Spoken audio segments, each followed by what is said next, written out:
Une des questions qui revient très très souvent, c'est combien est-ce que je peux charger? D'ailleurs, la question qu'on demande, c'est quoi le salaire d'une adjointe virtuelle? Mais comme l'adjointe virtuelle n'est pas une employée, on va parler de tarifs aujourd'hui. Installe-toi confortablement. Avec un café et un thé, ton breuvage préféré, on commence dans un instant. Mon nom est Daniel Guérin. Bienvenue à Café pour emporter. C'est le podcast des adjointes et assistantes virtuelles francophones qui veulent lancer, gérer efficacement et propulser leur entreprise où on parle d'attitude, d'organisation, de technologie et de réussite. La tarification quand on est adjointe virtuelle, c'est quelque chose qu'il ne faut pas prendre à la légère.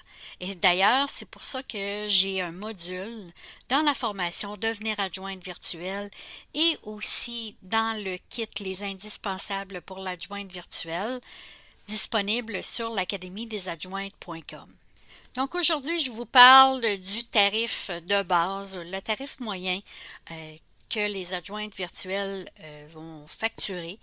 Et le tarif de base que je vous donne est d'après des discussions à l'intérieur de groupes et avec d'autres adjointes virtuelles qui ont mentionné que le tarif qu'elles chargeaient était de 40 l'heure. Donc, c'est 40 l'heure au Québec, au Canada, et ça correspond à peu près à 35-40 euros en France, dans les pays européens. C'est le tarif que les adjointes et assistantes virtuelles qui vivent de leur entreprise, vont facturer. Pourquoi est-ce qu'on facture ce prix-là qui peut sembler beaucoup pour quelqu'un qui est employé en ce moment? D'ailleurs, on parle de tarif et on ne parle pas de salaire parce que le salaire, ça c'est quelque chose qu'une employée reçoit et c'est déterminé par l'employeur. Alors qu'on est des entrepreneurs, nous, ce qu'on va facturer, c'est soit notre taux horaire, notre tarif, nos forfaits aussi. Il y a certaines adjointes virtuelles qui vont établir des forfaits plutôt que de facturer à l'heure, mais ça, c'est le sujet pour une autre capsule éventuellement. Donc, le fameux tarif de base est de 40 l'heure. Pourquoi c'est pas plus bas? Pourquoi c'est aussi haut pour certaines personnes? Bien, en fait, c'est qu'il faut prévoir que lorsqu'on est entrepreneur, en étant adjointe virtuelle, on est des travailleurs indépendants.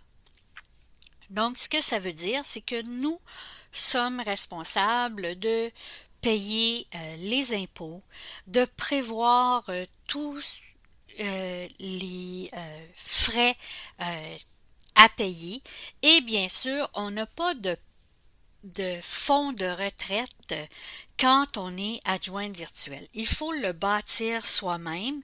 Bon, c'est certain que ici au Canada, au Québec, on va payer la Régie des rentes du Québec et le régime de pension du Canada. Mais c'est très peu et si on veut avoir sensiblement le même train de vie lorsqu'on sera à notre retraite, il faut prévoir et mettre de l'argent de côté. Il n'y a personne qui va le faire à notre place, donc il faut le prévoir dans notre tarif. Il faut prévoir aussi que le tarif que l'on charge, c'est vraiment que le temps facturable. Donc, on va être payé que pour le temps travaillé. Donc, on n'a pas de vacances payées, de congés maladie payés lorsqu'on est adjointe virtuelle. Donc, il faut prévoir ça. Il faut prévoir en cas d'urgence ou encore en cas où il y aurait une baisse de travail avec les clients. Donc, c'est une des raisons pourquoi on va charger 40 l'heure. Pour celles qui trouvent que c'est beaucoup, une petite parenthèse, en 2005, donc il y a 17 ans aujourd'hui, je chargeais 35 l'heure. Donc, il y a 17 ans, 35 l'heure, c'était mon tarif à l'époque. Depuis, j'ai beaucoup augmenté et je ne facture plus à l'heure. Donc, pour le fameux 40 l'heure, s'il faut mettre de l'argent de côté, quel pourcentage est-ce qu'on devrait mettre de côté? Moi, j'aime bien mettre de côté 40%. Ça peut sembler beaucoup, mais si on pense que sur 40 dollars, ce que je vais mettre, c'est 16 dollars que je vais mettre de côté en prévision des impôts, de mes déclarations de revenus à la fin de l'année. En prévision également, c'est de l'argent que je vais mettre de côté en prévision de ma retraite. Donc, c'est dans mon fonds d'épargne et également si jamais j'avais des dépenses imprévues qui arrivaient. Donc, il ne me reste que 24 dollars. Donc, quand une adjointe virtuelle me dit qu'elle charge 30 dollars, bien moi, je sais qu'il ne lui reste que 18 dollars l'heure et que c'est à peine un peu plus que le salaire minimum en ce moment. Je sais que certaines qui m'écoutent en ce moment se disent oui, mais il y en a qui chargent 25, 28 dollars l'heure et qui ont des clients. Puis moi, j'ai des clients qui me négocient, qui veulent que je charge plus bas. Bien, sachez qu'il y a des clients qui sont prêts à payer 40, 50, 60 dollars l'heure pour les services d'une adjointe virtuelle compétente. Je dis pas que celles qui chargent moins cher ne sont pas compétentes. J'ai aucun moyen de le savoir. Ce que je dis, c'est que c'est leur affaire à elles. Ma mère disait toujours, t'es bébelle dans ta cour. Donc, ce qu'elle voulait dire, c'est occupe-toi de tes affaires et laisse faire les autres. Donc, oui, il y en aura toujours qui vont charger moins cher que nous. Et il y en aura aussi qui vont charger plus cher que nous. C'est à nous de montrer notre valeur. Et ça, votre valeur, bien, c'est en montrant que vous êtes compétente, que vous savez ce dont vous parlez.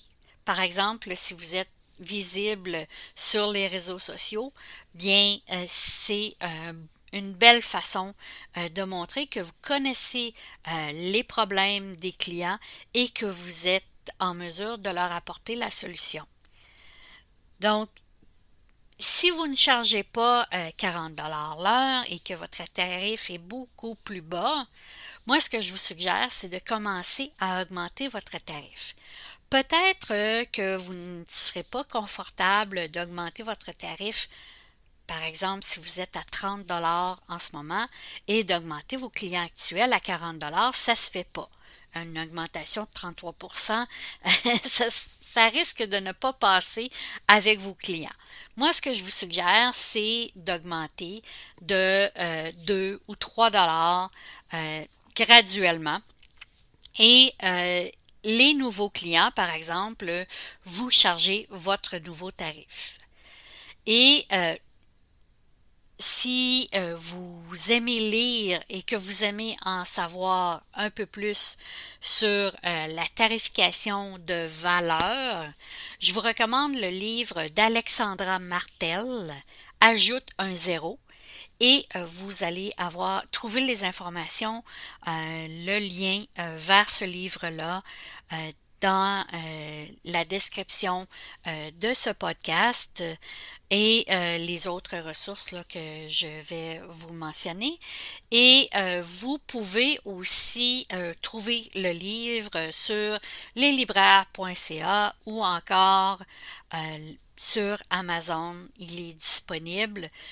Et si vous avez besoin d'aide, vous voulez discuter de votre tarif, vous voulez être accompagné dans la mise en place de votre tarification, de vos forfaits, vous pouvez bien sûr suivre la formation Devenir adjointe virtuelle où vous procurez le kit Les Indispensables ou encore simplement réserver de l'accompagnement avec moi et on va cibler précisément le sujet du tarif et on ne va travailler que là-dessus.